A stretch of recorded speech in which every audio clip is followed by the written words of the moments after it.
மரம் நிழலாய் புண்ணியனும் தழலாய் திருவேதி வலம் வந்த சிவமே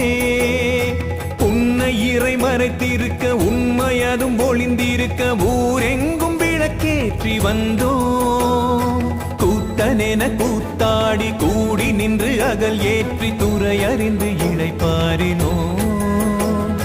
கூத்தனென கூத்தாடி கூடி நின்று அகல் ஏற்றி துறை அறிந்து இளைப்பாரினோம் துதி பாடும் சுடராகினோம் உன் துதி பாடும் சுடராகினோம் கங்கை கரை தந்த மகன் யாதுமென வந்தான் சிவமோடு சிவமாகி நின்றான் விந்தை புரி தந்தை அவன் வீடு தர வந்தான் தந்தையதை உடையாக்கி நின்றான்